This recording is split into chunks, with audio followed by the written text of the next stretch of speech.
Oh, well, hello there. This is Let's Talk About Myths, baby. And I am that host of yours. She whose voice is slowly returning to normal. I honestly can't tell anymore. But thank all the gods, it's getting slightly better. I am Liv. Hi. Well. This is my first script, or the first script that I'm writing since catching COVID for the first time. And that means a few things. Firstly, thank you all for listening to that little Halloween episode that I had to throw together. I featured some of my favorite spooky stories, ones that I hadn't already re-aired with those bonuses. That was not planned. Like I mentioned in that episode, I had this whole plan to do a deep dive into the underworld and all of its variations, like kind of a tour of sorts. I was so excited. But of course, COVID caught up to me during my favorite time of the year. Just the worst time. Fortunately, though I did have a pretty mild case, which is why I'm able to be back with you all today. But I am noticing it and I literally haven't even read the first paragraph of this script. So I'm not 100%. Bear with me on this episode, please. We're going to do things in a very specific way to help my poor COVID brain. Because also, like, those with ADHD will know that in addition to COVID, and brain fog, getting back into work mode after weeks without work when you have ADHD is like fucking mess. So pairing that with my COVID brain fog and like just a lasting feeling of ick, and I'm having a fun time, but I am here, and enough of my complaints. Here is where we're at with that underworld. So I had originally intended to just extend spooky season for myself because I really wanted to write that episode. But I decided not to do that in the end because, well, it's already tough enough to find spooky stories that I haven't covered on the show already. So we're going to leave that tour of the underworld for next year. Give future Liv something to be excited about. Here's a great example of my brain fog. I misspelled my own name in that script. We're doing great. I also honestly want to do a great job of that underworld episode, and I'm not in that space right now. So let's make life for future Liv just a little bit easier. Instead, for today's episode, I went looking for something with a really detailed source for me to not only work off of, but read from, just make it a little easier on my COVID and ADHD brain. And I found something that ended up oddly appropriate. So after I picked this story because I truly picked it because it's featured in two of Ovid's Heroides. You remember the Heroides? Those are the works presumably by Ovid, but that's often up for debate. That are written as letters between mythological characters that have been kind of left behind. So I've got, these nice, long, detailed sources to work from and read from. So I was ready. It's characters I'd never even heard of. I thought, fun. I pulled out all the sources, the sites, the whole, 2 sources. And then I read what the story's actually about. And, well, let's just say it's sufficiently fucked up and also truly bizarrely appropriate for my first post-COVID. I don't even want to say post. Just still COVID episode. Is that vague enough for you? Great. We're doing awesome today, guys.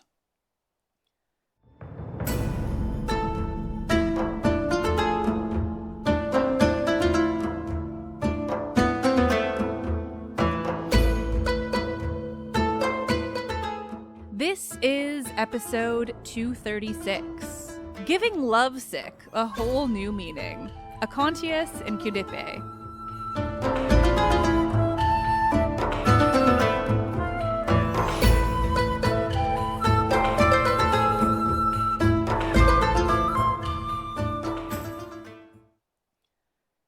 Acontius was a man from Chios, modern Kea or Tsia, an island just south of the Attic mainland. It's beautiful. It's the first Greek island I ever really visited, but that is not the point. Acontius is the point.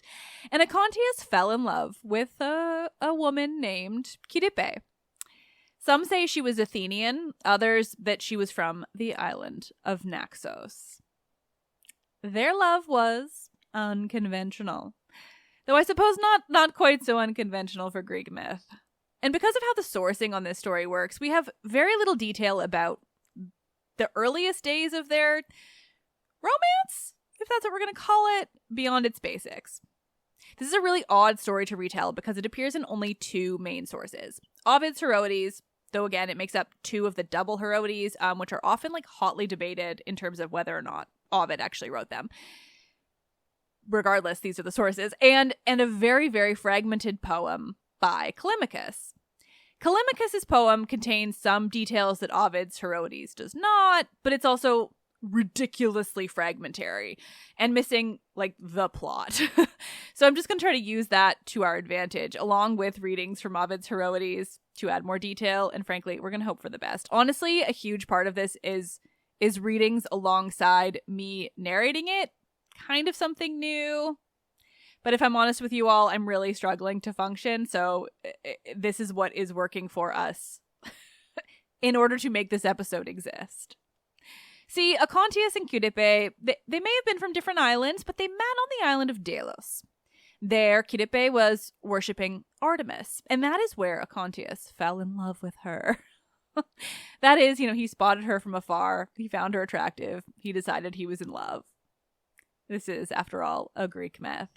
Acontius, though, didn't determine to woo Cydippe traditionally. Instead, it seems he just, so he found an apple, and on it, he inscribed an oath. It said something like, "I swear to marry Acontius." He was a clever man, if not particularly romantic. See, he took this inscribed apple, which we know is always a big old red flag, and he just, tossed it at Cydippe's feet, I guess, where she was presumably kneeling before an altar to Artemis. Cydippe saw the apple, but she thought nothing of it, or at least she didn't take the oath seriously. She went on with her life. Time passed, and Cydippe was eventually set to marry another man. But before she could go through with this wedding, she became sick with a horrible fever, and the wedding was never able to take place. Now, according to Callimachus, this happened 3 times. 3 times Cydippe was set to marry a man. We assume she wants to. She wants to marry this man. But then she becomes sick with a fever, and it never is able to happen. And this is when we can hear from Acontius in Ovid's Heroides. Now, of course, in these letters, Artemis is going to be called Diana by her Roman name. And without any source that suggests otherwise, I think we can safely understand that Acontius hasn't really ever actually spoken to Cydippe before. He just decided he loves her, he threw an apple at her, and that was enough in his mind to ensure that they are almost certainly engaged, whether she believes it or not. So in his letter to Cydippe, this letter of Ovid, he writes, quote, "Why do your blushes rise before you read? For I suspect, just as in the temple of Diana, your modest cheeks have reddened. It is wedlock with you that I ask, and the faith you pledged me not a crime. As your destined husband, not as a deceiver, do I love. You may recall the words which the fruit I plucked from the tree and threw to you brought to your chaste hands. You will find that in them you promised me what I pray that you, maiden, rather than the goddess, will remember. I am still as fearful as ever, but my fear has grown keener than it was, for the flame of my love has waxed without being delayed, and taken on strength, and the passion that was never slight has now grown great, fed by long time and the hope that you had given. Hope you had given, my ardent heart put trust in you. You cannot deny that this was so. The goddess is my witness. She was there, and present as she was, marked your words, and seemed, by the shaking of her locks, to have accepted them." Acontius loves Cydippe desperately. Can't she tell? Surely she recalls reading some words on an apple, maybe blushing a little because it's truly a bizarre thing to come upon, but that's love, obviously. What's that? Cydippe feels a little deceived by this apple as engagement promise. Acontius addresses that too. Quote, I will give you leave to say you were deceived, and by wiles of mine, if only those wiles my love be counted cause. What was the object of my wiles but the one thing, to be united with you? The thing you complain of has power to join you to me. Neither by nature nor by practice am I so cunning, believe me, maid. It is you who make me skillful. It was ingenious love who bound you to me with words, if I indeed have gained aught that I myself drew up. In words dictated by him, I made our betrothal bond. Love was the lawyer that taught me knavery. Let wiles be the name you give my deed, and let me be called crafty, if only the wish to possess what one loves be craft. Acontius wants to convince Cydippe of his love, even if she feels a bit, taken advantage of. No, that's not what he did. He loves her. He merely tricked her into somehow agreeing to marry him, except she didn't know she was agreeing to marry him, but it's still binding, and it's love. It's not his fault either. How could it be the man's fault for such a thing? No, it was just the way things have to be. She's too beautiful. He's too in love. There's no getting out of it now. His letter goes on, quote, "If art will not serve, I shall resort to arms, and you will be seized and borne away in the embrace that longs for you. I am not the one to chide Paris for what he did, nor anyone who, to become a husband, has been a man.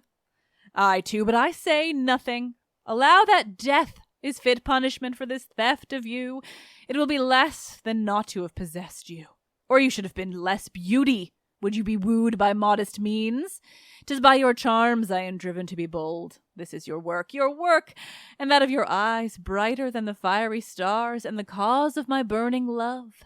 This is the work of your golden tresses, and that ivory throat, and the hands which I pray to have clasp my neck, and your comely features, modest yet not rustic, and feet which Thetis' own, I think, could scarcely equal.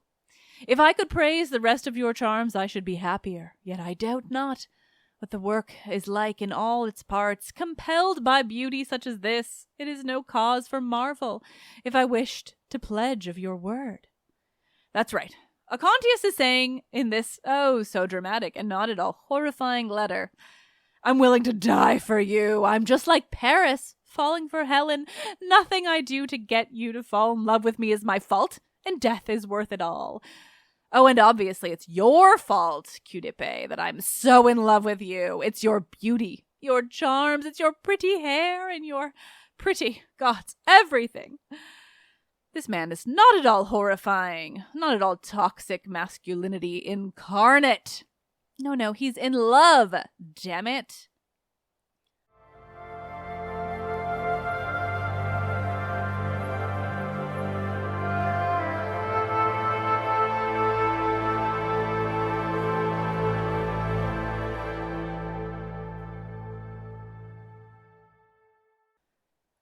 Acontius goes on to plead further with Cydippe, in this letter that may be the first and only time he's actually ever spoken to her.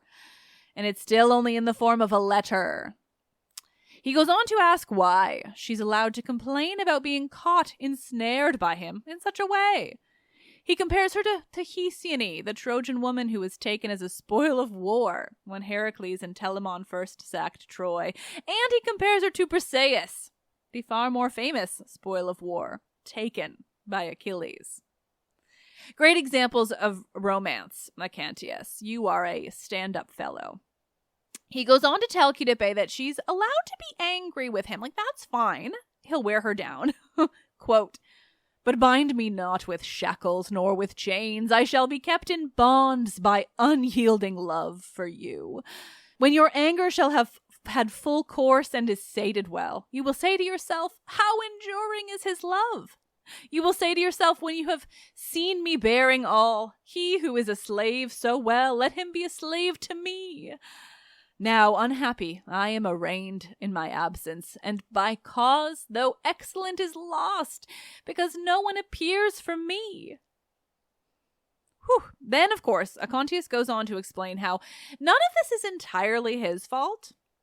No, it is not his fault that Cydippe is now beholden to marry him. I mean, sure, he's the one who wrote on an apple and tossed it at her, but it's Artemis who she was worshipping at the time, and therefore it is Artemis who, when Cydippe read the words on the apple aloud, took them as a sworn oath. Quote, "This further, however much that writing of mine was a wrong to you, it is not I alone, you must know, of whom you have cause to complain. She of Delos was not deserving of betrayal with me. If faith with me you cannot keep faith with the goddess. She was present and saw when you blushed at being ensnared, and stored away your word in a remembering ear. May your omens be groundless. Nothing is more violent than she when she sees, what I hope will not be, her godhead wronged." Do you want to make Artemis angry? Is what Acontius is basically saying here. And he goes on, "I mean, not to be the bearer of bad news, but you've already made Artemis angry." Yeah, Acontius goes on to explain to Cydippe that she's already broken her oath to Artemis by trying to marry other men. 1 or 3, it doesn't matter, just the attempt to get out of her clear and obvious agreement to marry Acontius is enough to curse her. That's why you've been so sick. Literally on death's door. Yeah, he tells her in this romantic and lovely letter. It's your fault. You're sick. You've cursed yourself. It is not my fault. Nope. Quote, "Cydippe, I fear to tell you the truth, lest I seem to warn you falsely for the sake of my plea, yet tell it I must. This is the reason, believe me, why you are often lying ill on the eve of your marriage. It is the goddess herself, looking to your good and striving to keep you from a false oath. She wishes you kept whole by the keeping of your faith. This is the reason why, as often as you attempt to break your oath, she corrects your sin. Cease to invite forth the cruel bow of the spirited virgin. She still may be appeased, if only you allow. Cease, I entreat, to waste with fevers your tender limbs. Preserve those charms of yours for me to enjoy. Preserve those features that were born to kindle my love, and the gentle blush that rises to grace your snowy cheek. May my enemies, and any who would keep you from my arms, so fare as I when you are ill. I am alike in torment, whether you wed or whether you are ill, nor can I say which I should wish the less. At times I waste with grief at thought that I may be the cause of pain to you, and my wiles the cause of your wounds. May the false swearing of my lady come upon my head, I pray. Mine be the penalty, and she be thus safe. That's right, he doesn't know which is harder for him to watch. Cydippe almost marry other men, or her sick with such horrible fever that she may not survive. Which is worse? Oh, no. They're equal, for sure. He feels so bad. She should really pity him. Definitely. He is hurting. He's so concerned, so worried about Cydippe that really he's just trying to help her. The only solution is to finally marry me, he tells her. That's all there is. You'll be sick forever if you don't. I'm doing you a favor, he's saying. It's for the best. And no, I'm not worried about myself. I'm worried about you. He goes on, quote, "'Tis not a matter of myself. The care I labor with is greater. It is concern for your life that fills my heart. Why, but now when your life was in doubt, did your frightened parents weep with fear, whom you keep ignorant of your crime? And why should they be ignorant? You could tell your mother all. What you have done, Cydippe, needs no blush. See, you relate in order how you first became known to me, while she was herself making sacrifice to the goddess of the quiver, how at sight of you, if perchance you noticed, I straight stood still with eyes fixed on your charms, and how, while I gazed on you too eagerly, sure mark of love's madness, my cloak slipped from my shoulder and fell. How after then, in some way came the rolling apple, with its treacherous words in clever character, and how, because they were read in holy Diana's presence, you were bound by a pledge with the deity to witness.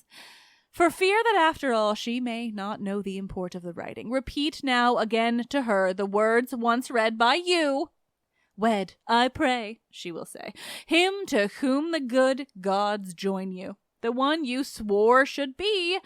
Let be my son-in-law. Whoever he is, let him be your choice, since he was Diana's choice before. Such will be your mother's word, if only she is a mother. That's right, Cydippe. Go tell your mother about what happened between us. Tell her, and she'll tell you the right thing to do. Marry me, Acontius, she'll say. It's obvious. She'll love the match. You should be aspiring to marry a man like me. Even if you hadn't already sworn to do it, I am aspirational. That's how great I am. I mean, how perfect I am for you. It's obvious. Can't you see it?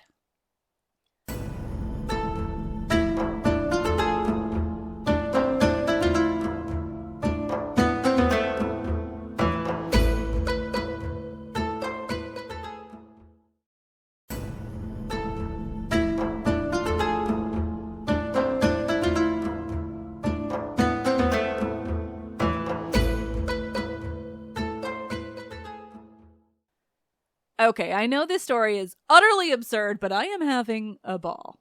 The man is a horror show. He is screaming incel at the top of his lungs. And do you want to take a guess how it's going to go? Do you think Cydippe is going to stand up and continue to say no? Do you think she's going to be able to just live happily without this toxic man in her life forever? This is a Greek myth. That was Acontius' letter, but what about Cydippe's? She doesn't want to marry him. He tricked her, and it was weird and nefarious, and his letter was manipulative and gross and toxic as hell. So what does she have to say in reply? Well, let's see. Quote, all fearful, I read what you wrote without so much as a murmur, lest my tongue unwittingly might swear some divinity. And I believe you would have tried to snare me a second time, did you not know, as you yourself confess, that one pledge from me was enough. I should not have read it at all, but had I been hard with you, the anger of the cruel goddess might have grown.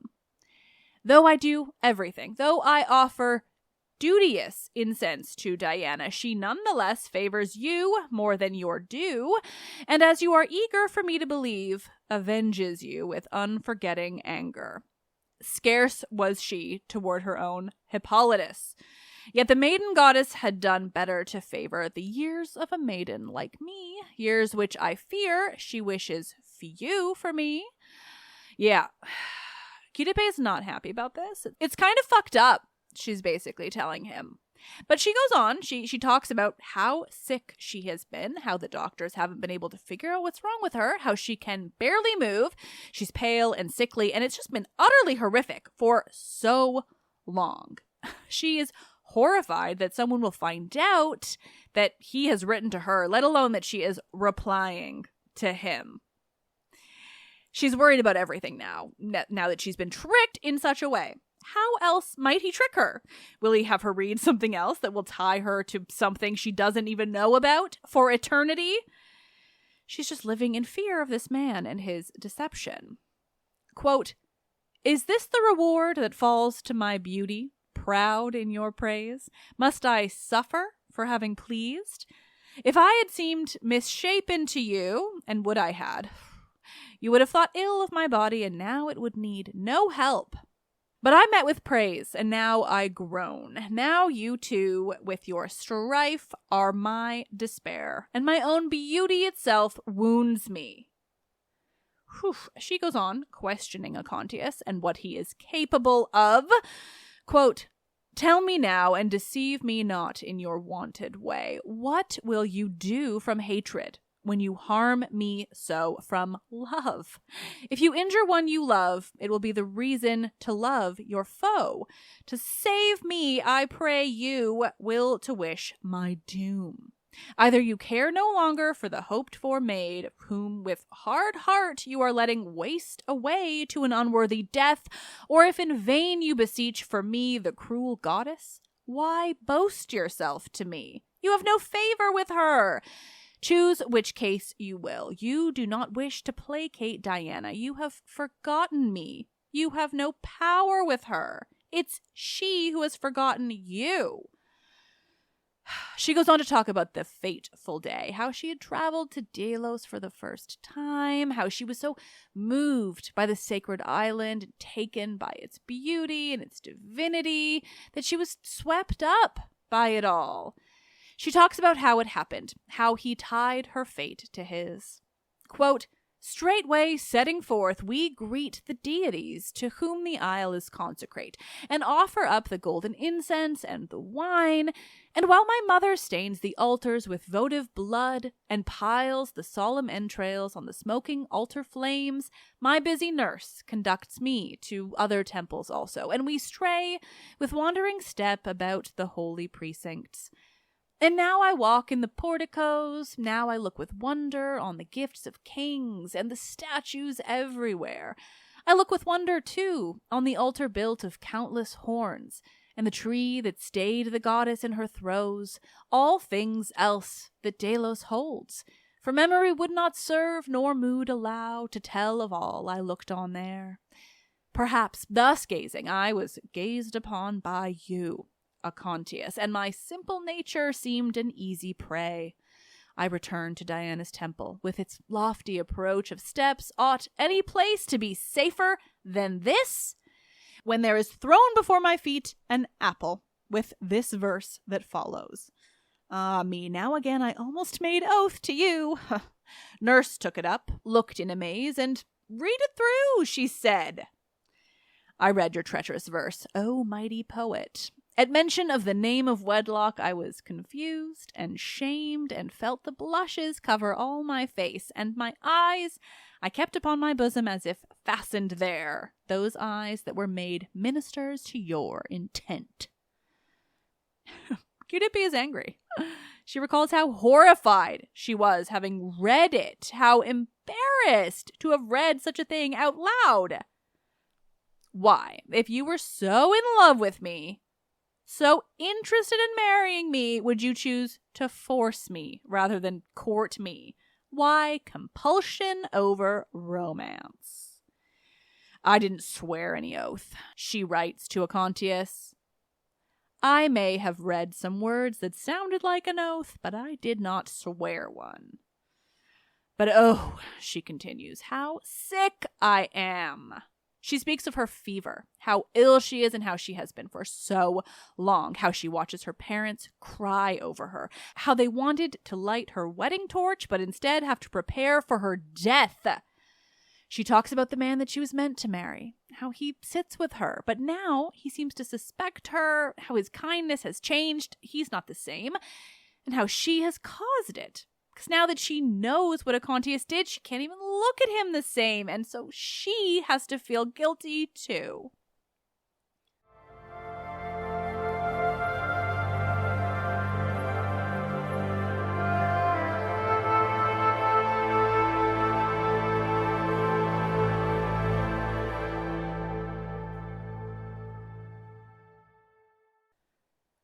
Cydippe's letter continues. You, Acontius, said you want to come and see me in my illness, but do you really? Quote, you write for leave to come and see me in my illness. You are far from me, and yet you wrong me even from there. I marveled why your name was Acontius. It is because you have the keen point that deals a wound from afar. At any rate, I am not yet well of just such a wound, for I was pierced by your letter, a far-thrown dart. Yet why should you come to me? Surely but a wretched body you would see, the mighty trophy of your skill. I have wasted and fallen away. My color is bloodless. Such as I recall to mind was the hue of that apple of yours. And my face is white with no rising gleam of mingled red. Such is wont to be the fairness of fresh marble. Such is the color of silver at the banquet table, pale with the chill touch of icy water. Should you see me now, you will declare you have never seen me before, and say, no arts of mine ever sought to win a maid like that. You will remit me the keeping of my promise, in fear lest I become yours, and will long for a goddess to forget it all. She's basically convinced that he's not even going to like her when he sees her because of how sick he's made her. But fine, she continues. Fine. We've heard from Apollo's oracle. He's made it clear that the only solution to my long illness, the only way for me to survive, quote, this is what the god says, this his prophet, and this the verses I read. Surely the wish of your heart lacks no support in prophetic verse, whence this favor to you, unless perhaps you have found some new writing, the reading whereof ensnares even the mighty gods, and since you hold bound the gods, I myself follow their will, and gladly yield my vanquished hands in fulfillment of your prayers. With eyes full of shame held fast on the ground, I have confessed to my mother the pledge my tongue was trapped to give. Cydippe finishes her letter by asking how much it even matters that she's even written this letter if she has to finish it by saying that she hopes to be united with him soon. There's nothing left to say. And that, listeners, is considered a love story. Women have it so good with men like that, just charming the pants off of them. Phew.